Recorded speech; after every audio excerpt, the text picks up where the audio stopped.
Bom, louvado seja Deus. Nós retomamos hoje a série de mensagens, o que quer que eu faça, no Evangelho de Marcos. E eu peço a você abrir a sua Bíblia hoje no capítulo 3. Nós iremos ler dos versos 1 até o verso de número 12. E o tema da mensagem de hoje é: quer uma cura? Tem que agendar. Marcos, capítulo 3, dos versos 1 até o verso de número 12.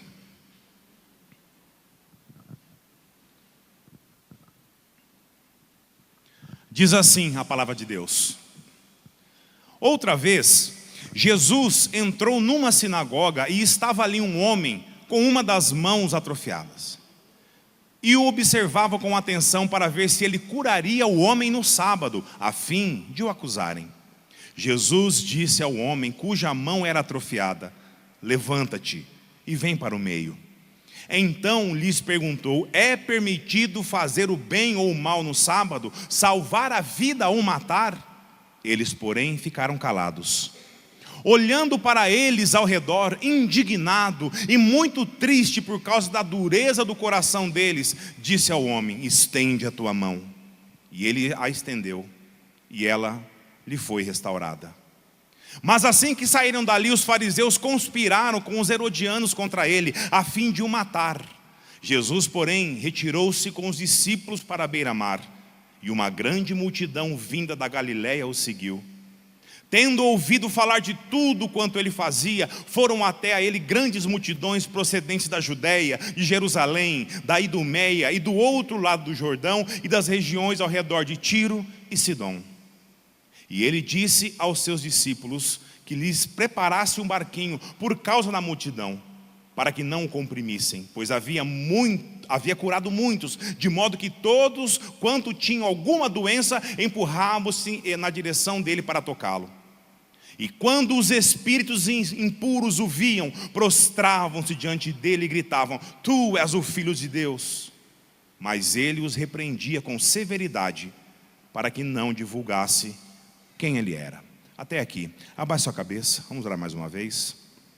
Senhor, nesse momento, Pai, nós estamos diante da Tua palavra, Deus, e nós clamamos, Senhor, a ação do Teu Santo Espírito. Abra, Pai, nosso coração, abra nosso entendimento, para que nós possamos, Deus, enxergar as verdades contidas aqui. Ressignifica, Deus, a nossa vida, a nossa alma. Transforma-nos, Deus, de dentro para fora, pelo poder que há no Evangelho. Que nós possamos, Deus, sair daqui bem melhores que nós entramos. Obrigado, Deus, por tudo que o Senhor fez, faz e ainda há de fazer. E essa oração nós fazemos não é nos nossos méritos, mas é no de Jesus. Amém. Meus irmãos, no texto anterior a esse, no Evangelho de Marcos, nós vimos Jesus em outro embate com os fariseus. Daquela vez foi a acusação de que Jesus e seus discípulos estavam quebrando o quarto mandamento da lei de Moisés, que era a guarda do sábado, uma vez que eles foram vistos colhendo espigas para saciar a fome nesse dia. Vimos Jesus responder aos fariseus: acaso nunca lestes o que Davi fez, quando ele e os seus companheiros estavam em necessidade e com fome? Jesus aqui, ele não só chama aqueles religiosos de ignorantes nas Escrituras, como em sua explicação ele afirma que o Senhor também é Senhor no dia de sábado. Que o sábado foi feito por causa do homem, e não o homem por causa do sábado. Nós vimos, irmãos, as diversas aplicações que esse texto nos trouxe, como por exemplo o fato de que Jesus, ele não fazia milagres sem necessidade. Apesar de Jesus, ele ter poder para multiplicar pães, tanto ele quanto os discípulos tinham que se alimentar de forma ordinária, como eu e você fazemos. E quando era de fato necessário, ele fazia sim um milagre. Mas Jesus fazia com um único propósito: a glória de Deus. E esse fato vai lançar luz em questões que nós vemos no dia de hoje. Tantos cultos e mais cultos por aí, onde se vê, irmão, todo tipo de milagre. de todas as formas, propósitos e desejos diferentes. Como se o Espírito Santo de Deus, a terceira pessoa da Trindade, ela pudesse ser manuseado, conduzido, controlado ao comando de uma pessoa. E no texto de hoje, Jesus vai afunilar mais ainda essa questão sobre o que ele podia ou não fazer no dia de sábado. Antes era se podia ou não colher espigas. Agora é se Deus pode ou não curar no dia de sábado. E mais uma vez, irmãos, logo de cara aqui, já há um grande apontamento que a palavra de Deus nos traz. Meus irmãos, hoje em dia está havendo um entendimento muito equivocado sobre a questão de cura e de libertação nas igrejas ditas evangélicas, protestantes, pentecostais, neopentecostais, e até em algumas denominações, umas igrejas católicas espalhadas por aí. E quando eu me refiro ao entendimento errado, equivocado, eu quero dizer ensinamentos que são dados de forma equivocada. Em diversas denominações vêm sendo instituídos cultos de cura e de libertação, por pastores, sacerdotes, irmãos e irmãs que se auto-intitulam servos de Deus com superpoderes dados pelo Senhor. E curiosamente esses cultos, eles se dão, irmãos, geralmente às quintas ou sextas-feiras à noite, como sendo a noite dos milagres, a quinta da libertação, a sexta do poder de Deus e por aí vai. Basta você abrir a sua timeline da sua rede social que você vai entender o que eu estou falando. Meus irmãos, mas isso é algo totalmente estranho ao Novo Testamento, onde surpreendentemente não existe ensino algum sobre cultos de cura e de libertação. E sabe por quê? Por uma só razão: os apóstolos nunca sabiam quando eles iriam curar, quando o Espírito de Deus iria libertar alguém. Não existia uma agenda para isso, não havia nenhum planejamento com isso. Eles não iam às sextas-feiras para as igrejas ou para os montes para fazer cultos de cura e de libertação. O culto deles era somente para Deus. Meus irmãos, culto é algo que você presta a Deus como forma de gratidão, de amor ao Senhor. E um culto de cura, a figura central, o que te motiva a estar naquela igreja, deixa de ser o Senhor, passa a ser aquilo que Ele pode fazer, ou melhor, aquilo que a pessoa foi buscar. A pessoa vai buscar aquilo que Deus pode fazer, e não adorá-lo por quem Ele é. O culto seria para o propósito, para a necessidade, e não para Deus. Além de ser uma grande contradição, não se encontra absolutamente nada a respeito disso na Bíblia. Culto somente a Deus, e não ao que Ele pode fazer, amém? Sabe por que Ele faz? Porque Ele é. Ele é o nosso Deus Todo-Poderoso. Ele cura, Ele liberta? É óbvio que sim. Mas o ponto é, quando Ele quiser. Nós não podemos fazer previsões nenhuma quanto a isso. Nós não temos controle algum. Nós não temos a mínima condição de controlar o Espírito Santo de Deus. Irmãos, eu mesmo vi curas, já presenciei, já experimentei libertações da parte de Deus, mas nenhuma delas se deram no meu tempo, sob a minha vontade ou a vontade de quem quer que seja. Irmãos, hoje nós veremos que a interpretação de curas e libertações que a Bíblia nos ensina é bem diferente do que estão ensinando por aí. Amém, irmãos? Então vamos lá, vamos ao texto. Jesus, ele acabara de sair daquela situação de discussão sobre a guarda do sábado com os fariseus. Então ele entra em outra sinagoga, e vejamos o que o texto diz. O verso 1 nos diz que outra vez Jesus entrou numa sinagoga. E por que Marcos diz assim? Jesus, ele já havia estado na sinagoga de Cafarnaum, lá no início do capítulo 1. No episódio onde ele expulsa o demônio que possuía aquele homem, que era frequentador da sinagoga, lembram? A sinagoga que Jesus acabara de entrar, provavelmente nem era na cidade de Cafarnaum, pois desde o embate com os fariseus sobre colher espigas no sábado, eles já tinham saído de lá. Portanto, irmãos, mantenha sua Bíblia aberta, não feche ela não, e leia novamente comigo o verso número 1. Outra vez, Jesus entrou numa sinagoga e estava ali um homem com uma das mãos atrofiada. Bom, Jesus ele estava ensinando na sinagoga, no dia de sábado, e detalhe, quem ficava sentado na sinagoga era o rabi, o mestre, e todos os outros ficavam em pé ouvindo. Hoje é o contrário, perceberam? Então vamos lá, irmão, vamos corrigir isso agora. Todo mundo em pé e eu vou pegar o banquinho ali e vou sentar, amém? Por favor. Estou brincando, irmão. A irmã quis levantar, brincadeira, irmãos. Mas lá era assim. O mestre, o rabi ficava sentado e todos ficavam em pé. Fiz isso para saber se estavam prestando atenção. Louvado seja Deus que estão mesmo. Enfim, a sinagoga lotada de pessoas.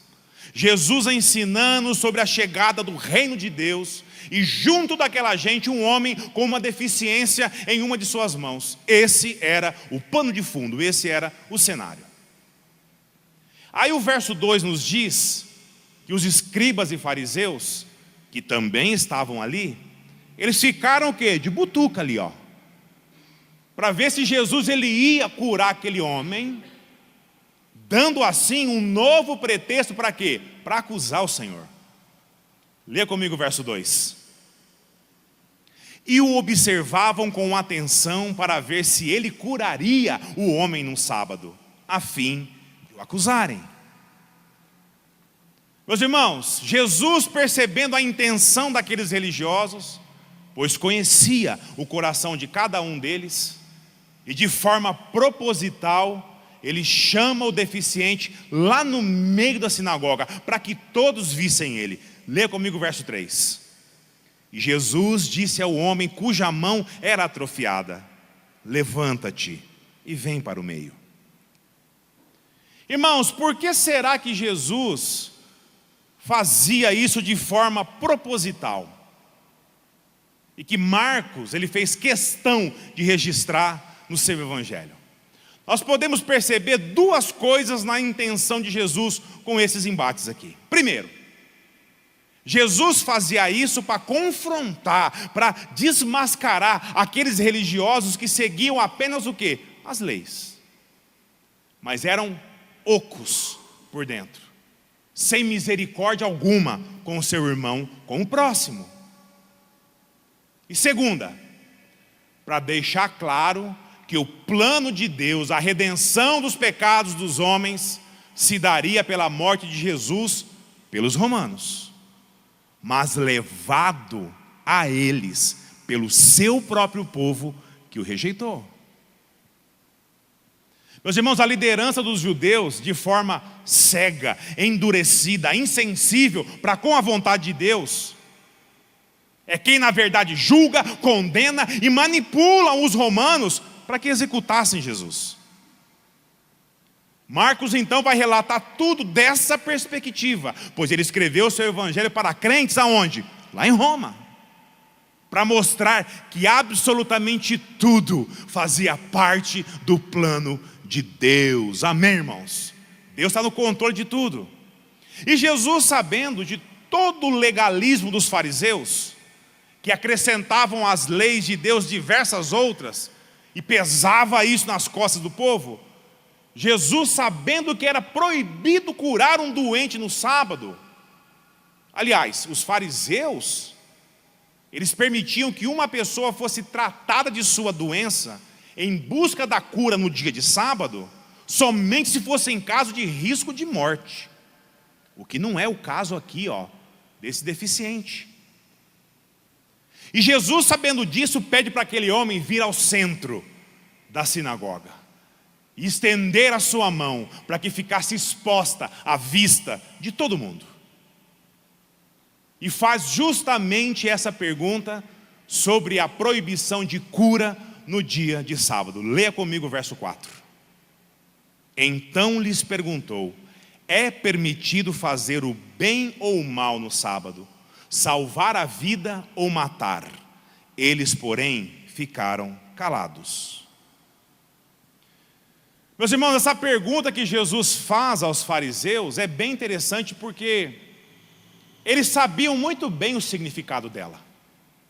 Quando Jesus pergunta se é permitido fazer o bem ou o mal, salvar a vida ou matar, Jesus está se referindo a duas coisas bem específicas. Primeira, as leis que os fariseus criaram a partir do quarto mandamento de Deus, que era sobre a guarda do sábado. O mandamento era apenas um, só um. Mas eles criaram 39 novas leis a partir disso. 39 a partir de um mandamento. E jogava em cima do povo essas variações do mandamento de Deus, tornando isso o quê? Um peso, um fardo. E no caso de curar no sábado, só era permitido se fosse em caso de morte, para a pessoa necessitada. E segundo, Jesus refere-se à lei de Moisés, que está lá em Êxodo 31:14, que condena a morte quem não guardar o sábado. Presta atenção, não precisa abrir não, presta atenção só. Portanto, guardareis o sábado, porque é santo para vós. Aquele que o profanar certamente será morto. Qualquer um que fizer algum trabalho no dia será extirpado do meio do meu povo.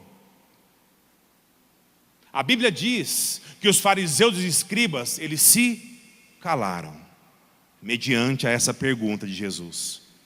Justamente para quê? Para esperar. Qual seria a reação de Jesus em relação àquele homem com a mão ressequida, atrofiada? Ou seja, ali, irmãos, eles estavam com a faca e o queijo nas mãos, apenas aguardando um passo em falso de Cristo. E Jesus, sabendo que o desejo de Deus para os homens fosse que tivessem misericórdia com o próximo, e não vendo isso naqueles religiosos, olha o que o Senhor diz. Leia comigo o verso 5. Olhando para eles ao redor, indignado e muito triste por causa da dureza do coração deles, disse ao homem: estende a tua mão. Ele a estendeu e ela lhe foi restaurada. Meus irmãos, sabe o que Jesus está fazendo aqui? Curando a mão desse pobre coitado. Jesus está mais uma vez dizendo que os escribas e fariseus entenderam tudo errado acerca da lei. E aqui tem dois detalhes interessantíssimos. Duas palavras que o sentido delas na língua original grega é um pouco diferente da tradução da nossa língua portuguesa.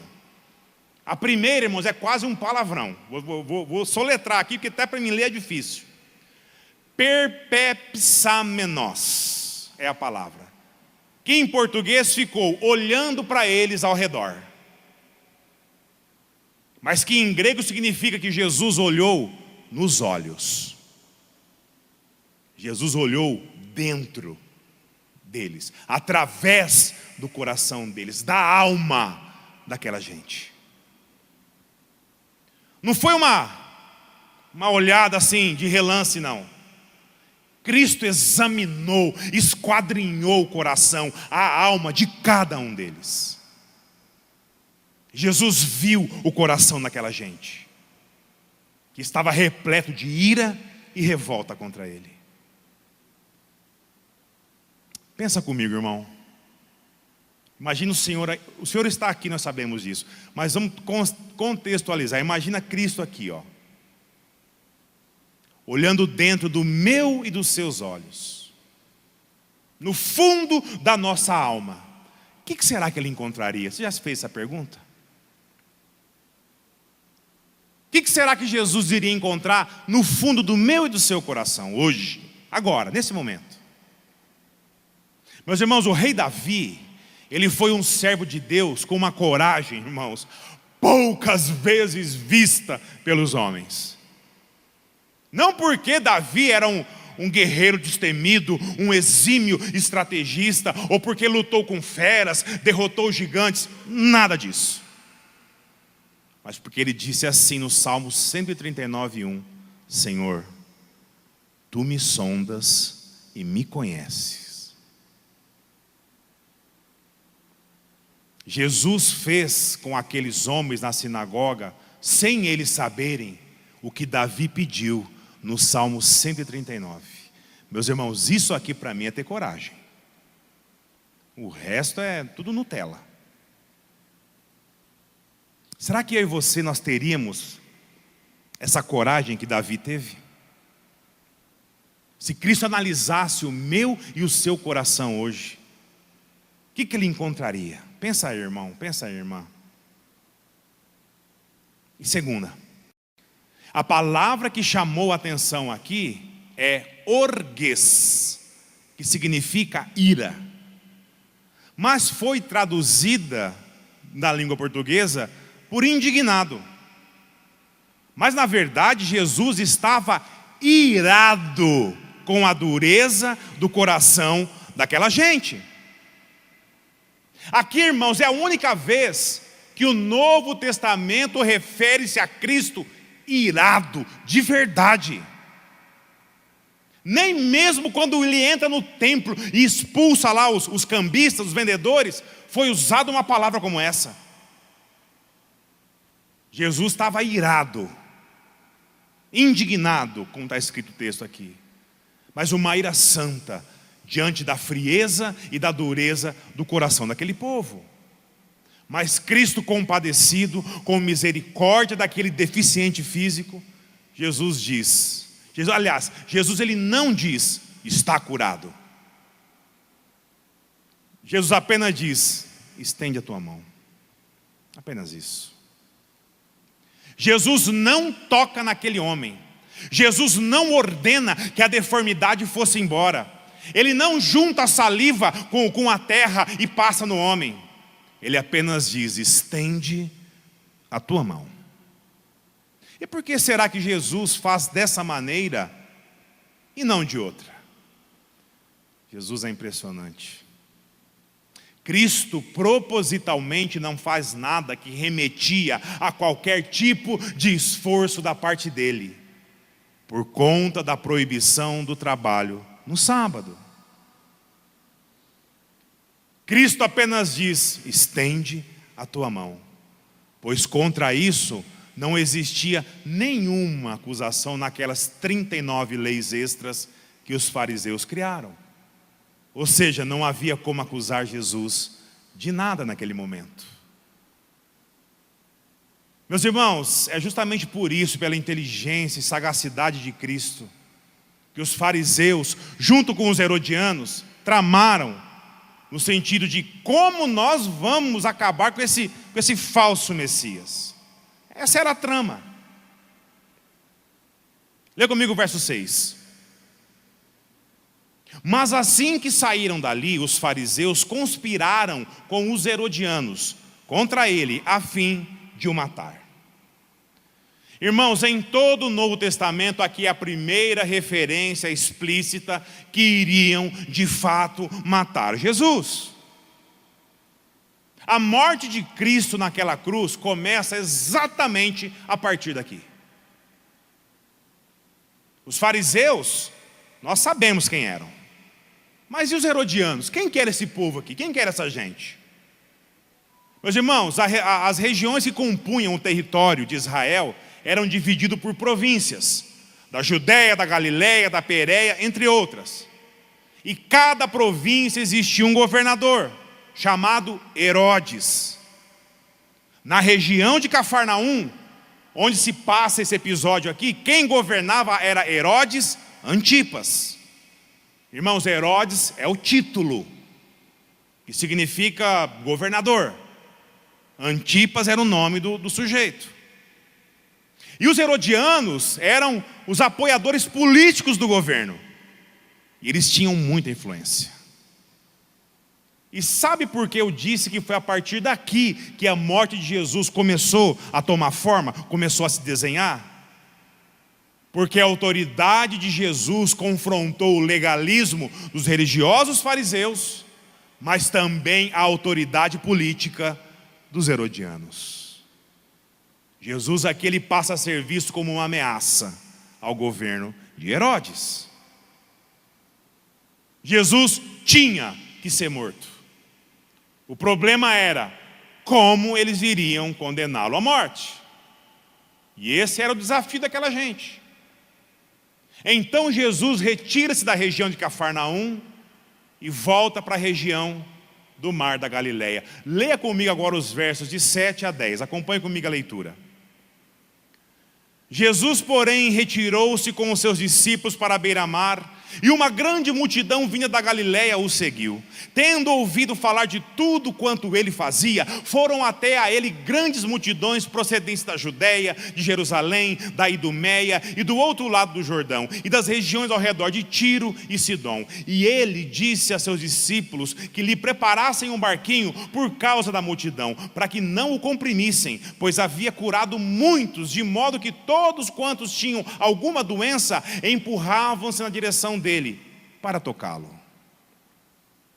Meus irmãos, aqui o ministério de Jesus já era um sucesso. O texto nos diz que as multidões provenientes de diversas regiões de Israel e até de fora do território o seguiam. Jesus estava conhecido por toda a nação de Israel e fora. E justamente por conta desse sucesso todo, é que as autoridades começaram a vê-lo como uma ameaça de fato. Os seus discípulos estavam o quê? Radiantes, felizes. Se existisse rojão naquela época, eles estavam soltando. Porque eles viam as maravilhas, eles viam os sinais, as curas, os milagres. Mas ao mesmo tempo, irmãos, eles ficavam preocupados. Porque na medida que crescia a fama, crescia também o quê? A oposição, o ódio a Jesus. E se matassem ele, invariavelmente os discípulos também o quê? Seriam mortos. E esse sentimento acompanharam eles, irmãos, até o fim. E muitos deles tiveram as suas vidas tiradas, ceifadas, por conta da fé em Cristo Jesus. Amém? E o texto então vai caminhar para o fim. Leia comigo os versos 11 a 12. E quando os espíritos impuros o viam, prostravam-se diante dele e gritavam: Tu és o Filho de Deus. Mas ele os repreendia com severidade, para que não divulgassem quem ele era. Meus irmãos, as pessoas vinham até Jesus. Os demônios também vinham até Jesus através dessas pessoas. Eles os reconheciam, tremiam, pois achavam que o dia do juízo havia chegado, pois estavam na frente de Deus. Reconhecia que Jesus era o Filho de Deus. Jesus os expulsava, os repreendia, dizendo que não queria publicidade na boca de demônios. Que queria que toda aquela multidão viesse a ele pelo quê? Pela anunciação do Evangelho, da mensagem do reino de Deus que estava próximo, sendo ele o próprio reino de Deus. Meus irmãos, é a maior lição que nós podemos aprender com esse texto aqui. Não é sobre o sábado, não é sobre o poder de cura de Jesus, não é sobre a astúcia e a inteligência de Cristo. Mas a maior lição que nós podemos observar aqui, além da que nós já vimos no decorrer do texto, aplica-se a mim e a você, a nós mesmos, nos dias de hoje. Pois assim como toda aquela gente vinda de regiões da Judéia, de Jerusalém, da Idumeia, do outro lado do Jordão, das regiões ao redor de Tiro, de Sidom, que foram até Jesus, pessoas de Junqueirópolis, de Dracena, de Tupã, de Marília, Irapuru, de São Paulo, do Brasil, das Américas, do outro lado do oceano, também podem vir a Cristo. Pois muitas daquelas pessoas, não todas, mas muitas delas, das diversas regiões de Israel, sabiam que ao se encontrar com Cristo, a sua vida jamais seria a mesma. E nos dias de hoje, nós também sabemos, pelas nossas próprias experiências com Cristo, que muitas outras também podem ter a sua vida transformada pelo Senhor, assim como Cristo fez comigo e com você. E é essa justamente a nossa missão como igreja. Meus irmãos, toda vez que a gente posta algo, por exemplo, nas redes sociais da igreja, ou no nosso grupo de WhatsApp, o que geralmente vem escrito lá embaixo? Alguém lembra? Quem lembra? Compartilhe para que o evangelho alcance mais pessoas, não é isso? E a pergunta que fica é: o que nós fazemos após ler um pedido desse? Não, pastor, eu compartilho, sim. Nas minhas redes sociais, eu mando para o grupo da família, para os amigos, eu faço a minha parte.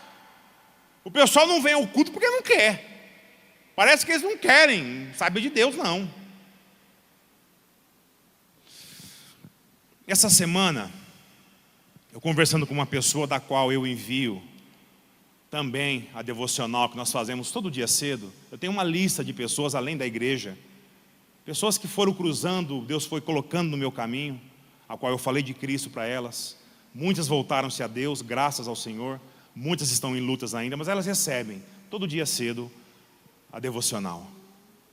E uma dessas pessoas que se voltou a Cristo encontrou uma outra pessoa amiga dela, que ele também tinha um relacionamento, e perguntou para aquela pessoa se ele podia também encaminhar essa devocional para ele. E ele começou a encher ele de perguntas sobre Deus, sobre Cristo. Ele falou: eu vou mandando para você e você vai lendo. Eu vou mandando para você e você vai lendo. Meus irmãos, eu gostaria de lembrar que a igreja, o propósito principal do Evangelho de Marcos é mostrar que Jesus, o Filho de Deus, Todo-Poderoso, ele foi acima de tudo o quê? Um servo, quando ele esteve aqui. Meus irmãos, será que as pessoas ficarão tão interessadas em vir aqui para ouvir a palavra de Deus, talvez lendo um simples anúncio? Que na sua grande maioria das vezes nem faz tanto sentido assim para a maioria das pessoas. Ou será que se nós fizéssemos talvez como aqueles homens que levaram aquele paralítico naquela maca, descendo ele pelo telhado, fazendo todo aquele esforço, conduzindo de fato aquele homem até Jesus? Será que o resultado seria o mesmo que experimentamos hoje quando nós compartilhamos uma publicação da igreja? Se é que nós fazemos isso. Se é que nós fazemos isso. Vixe, pastor, mas o que você está querendo dizer com isso? Eu, como crente em Cristo Jesus, irmãos, eu louvo a Deus pela vida dos irmãos que de fato compartilham todo o nosso conteúdo da igreja, os nossos cultos, as pregações, os videozinhos, os recortes. E eu incentivo os irmãos a continuarem sim. E louvado seja Deus por isso. Amém, igreja? E também é óbvio que você não deve arrastar ninguém pelo cabelo ou pelo braço, à força, para vir no nosso culto, para ouvir a palavra de Deus. Tem lugares por aí que fazem assim, e o resultado nem sempre é o que Deus espera. Não é assim que se prega o evangelho. Deus, ele tem mudado a sua história. Deus tem mudado a minha história. Você já teve experiências com Cristo ao ponto de querer que as outras pessoas todas saibam disso? Meus irmãos, basta estar próximos delas. Deus vai usar você, irmão, como instrumento dele, nas mãos dele, para que nós anunciemos as maravilhas que temos vivido e presenciado. Basta você se colocar à disposição, basta você de verdade pedir a Deus oportunidades para falar de Cristo às pessoas. Isso começa sim, num conteúdo que você compartilha, e devemos fazer isso para a glória de Deus. Mas não somente, irmão, ficar atrás do celular, teclando, copiando, colando e enviando para as pessoas de manhã ou ao longo do seu dia, esporadicamente. Nas páginas, nos grupos. E isso nós devemos fazer como um primeiro passo, como uma extensão daquilo que professamos a esse mundo quando decidimos nos batizar. Quando você se batizou, irmão, você lembra o que você disse para esse mundo? Que agora não somos mais nós, mas é Cristo que vive em nós, que morremos para as coisas desse mundo, que agora somos novas criaturas em Cristo Jesus. Meus irmãos, as pessoas precisam saber disso. Mas isso tem que extrapolar a nossa vida digital. As pessoas sim, elas precisam sim de bons influenciadores digitais. Mas elas precisam mais ainda, são de influenciadores reais, influenciadores eternais, daquilo que é eterno. Meus irmãos, eu passei boa parte da minha juventude censurando, ridicularizando, inferiorizando a fé em Deus que eu via na vida dos meus pais. Aquilo me incomodava, me causava repulsa. Não porque me fazia mal, mas porque escancarava o verdadeiro mal em mim. E hoje em dia, a cada dia, oh Senhor, Deus me reserva gratas e mais gratas surpresas. Quantas e quantas pessoas amigas, conhecidas, até quem eu nunca vi na minha vida, mas acaba sabendo quem eram os meus pais. Eles chegam até a mim e falam: louvado seja Deus pela vida do seu pai, louvado seja Deus pela vida da sua mãe. Se hoje eu conheço a Cristo Jesus, é porque um dia seu pai ou a sua mãe investiram tempo, o tempo que eles tinham, a condição que eles tinham para falar de Deus para mim. E desde que Cristo mudou a minha realidade, esse tem sido o meu maior desejo, irmãos. Que as pessoas que Deus coloca no meu e no seu caminho, elas primeiro possam ver Cristo na minha e na sua vida. E que nós possamos auxiliá-las como instrumentos na mão daquele que redimiu eu e você. Para que elas também tenham essa oportunidade de se voltar a Cristo. Assim como um dia foi feito comigo e com você. Meus irmãos, a ordem foi: ide e pregai. E não apenas enviai. Meus irmãos, que Deus nos ajude nessa missão tão importante. E começa onde isso daqui? Na sua casa, na minha casa, irmão. No seu trabalho. Com os amigos, na escola, na faculdade a qual você está estudando. Pregando o evangelho através do envio de uma mensagem. Sim, isso tem que ser feito, encarado como um ministério sério na igreja. Mas irmãos, isso tem que ser o primeiro passo.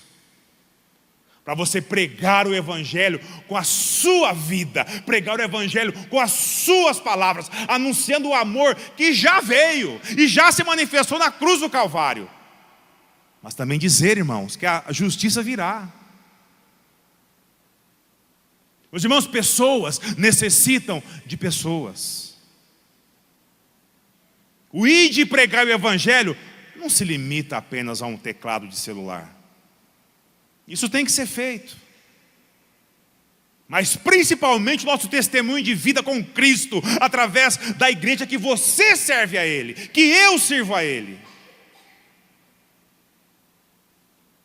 E essa será a nossa oração a Deus hoje, irmãos. Que Jesus toque no coração de cada membro dessa igreja. Que a nossa felicidade seja igual daqueles discípulos que viam as multidões se achegar a Cristo. E que Ele nos conceda a graça de sermos instrumentos nas suas mãos. Amém, igreja? Torna a dizer, ide e pregai, não é apenas enviai. O enviai abre as portas e abre. Quantas e quantas pessoas se achegaram a Cristo porque receberam um cuidado, receberam um afago, um carinho seu, através de uma mensagem, de um texto bíblico que você compartilhou.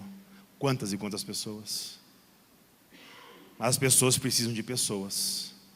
E Deus levantou eu e você para isso, irmão. Que Deus nos dê graça.